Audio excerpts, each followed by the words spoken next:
Hi friends, welcome to our channel. Brahmamudi serial next ఎపిసోడ్లో ఏం జరగబోతోందో ఈ వీడియోలో చూసి తెలుసుకుందాం.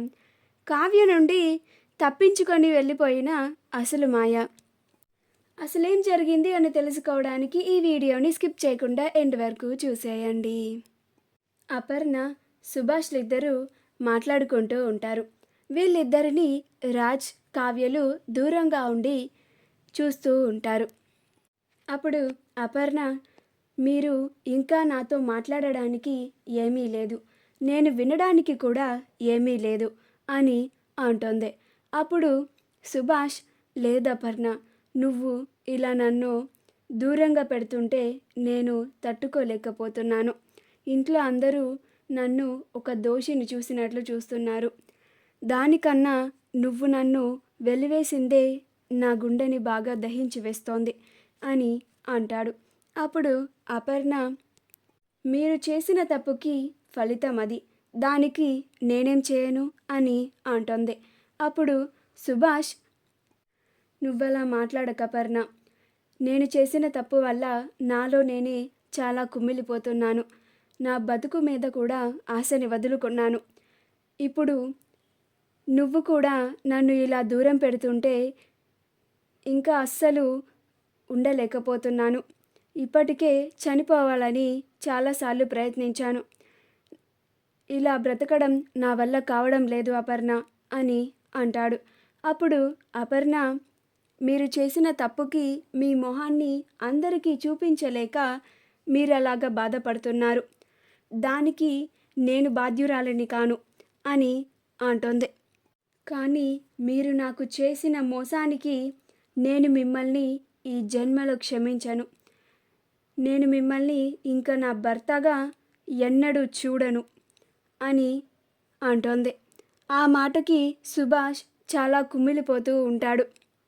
మరోసారి ఇలా నాతో మాట్లాడడానికి ప్రయత్నిస్తూ నా గుండె భారాన్ని మరింత పెంచకండి. ఇప్పటి వరకు మీరు నాతో మాట్లాడింది చాలు, నేను మీ మాటలు విన్నది చాలు అని అక్కడి నుంచి లెగిసి వెళ్ళిపోతూ ఉంటుంది.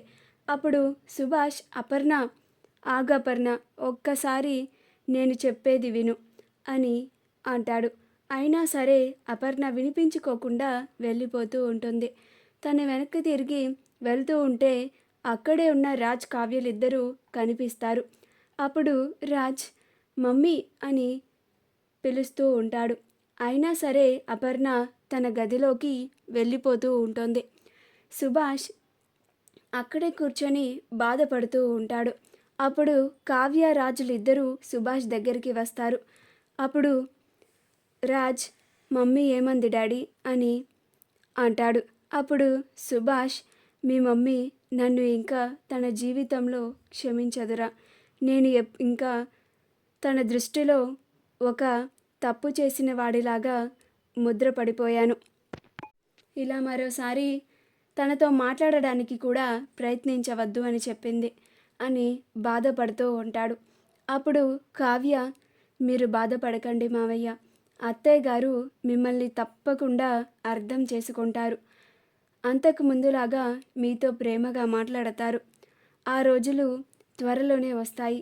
మీరు బాధపడకండి, పదండి మీ రూమ్కి వెళ్దాం అని సుభాష్ని అక్కడి నుంచి తీసుకొని వెళ్ళి తన రూమ్ దగ్గరికి తీసుకువెళ్తారు. అప్పుడు రాజ్, డాడ్, మీరు వీటన్నిటి గురించి ఎక్కువగా ఆలోచించకండి, వెళ్ళి పడుకోండి అని చెప్పి వాళ్ళిద్దరూ వాళ్ళ గదికి వెళ్ళిపోతారు. మరుసటి రోజు అప్పు తనని కావ్య ఆ మాయ గురించి అప్డేట్స్ డాక్టర్ గారిని కనుక్కోమని చెప్పిందని డాక్టర్ గారికి కాల్ చేస్తుంది.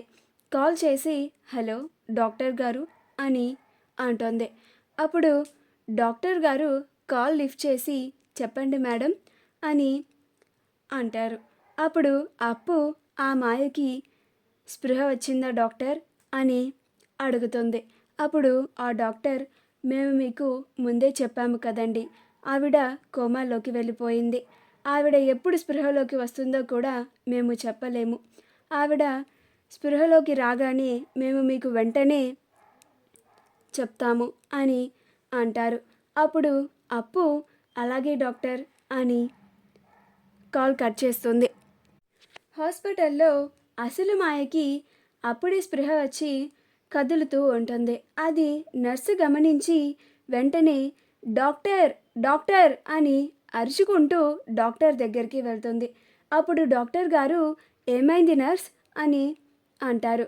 అప్పుడు నర్స్ ఆ అమ్మాయికి స్పృహ వస్తుంది, మాయ స్పృహలోకి వస్తుంది మేడం అని అంటుంది. అప్పుడు డాక్టర్ సరే పద చూద్దాం అని వెంటనే స్టెథోస్కోప్ని తీసుకొని మాయ దగ్గరికి వస్తారు. వచ్చి చూస్తే మాయ అప్పుడే కోమాలోంచి బయటికి వచ్చి స్పృహలోకి వస్తుంది.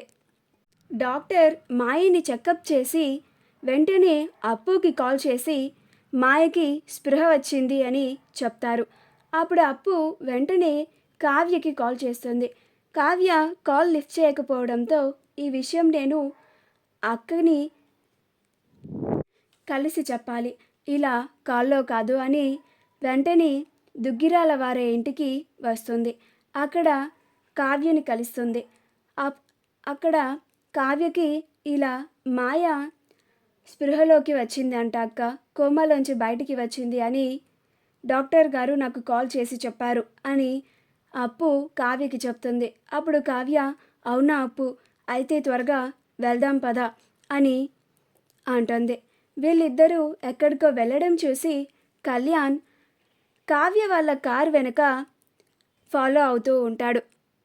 కావ్య మాయ దగ్గరికి వెళ్ళగా ఇద్దరు రౌడీలు ఆ మాయని అక్కడి నుంచి వేరే చోటకి తీసుకెళ్ళిపోతారు. కావ్య కార్ దిగి వెంటనే మాయ కోసం మాయ ఉన్న రూమ్కి వస్తుంది. డోర్ ఓపెన్ చేసి చూసేసరికి అక్కడ మాయ ఉండదు. కావ్య అక్కడ మాయ లేకపోవడంతో ఆశ్చర్యపోయి మాయా మాయా అని అరుచుకుంటూ ఆ రూమ్ అంతా వెతుకుతూ ఉంటుంది. అప్పుడు కళ్యాణ్ కావ్యని ఎవరు వదిన ఆ మాయా అని అంటాడు. అప్పుడు కావ్య ఈవిడే అసలు మాయ కళ్యాణ్, అప్పుడు మన ఇంటికి దొంగ మాయ వచ్చింది కదా, ఈవిడ ప్లేస్లోనే ఆ దొంగ మాయ మన ఇంటికి వచ్చింది అని అంటుంది. అప్పుడు కళ్యాణ్ మరి ఆవిడ ఇక్కడే ఉండాలి కదా వదిన, ఏమైపోయింది, ఎవరు కిడ్నాప్ చేసి ఉంటారు అని అంటాడు. అప్పుడు కావ్య నాకదే అర్థం కావడం లేదు కళ్యాణ్ అని అందరూ ఆ గదిలో వెతుకుతూ ఉంటారు. అప్పుడు అప్పు ఒక పక్కన డోర్ ఓపెన్ చేసి ఉండడం గమనించి ఇదిగో అక్క, ఆ మాయ ఇక్కడి నుంచి పారిపోయినట్టుగా ఉంది అని అంటుంది. మా వీడియో కనుక మీకు నచ్చినట్లయితే లైక్ చేయండి, షేర్ చేయండి, మా ఛానల్ని సబ్స్క్రైబ్ చేసుకోండి, పక్కనే ఉన్న బెల్ ఐకాన్ని క్లిక్ చేయడం మాత్రం మర్చిపోకండి.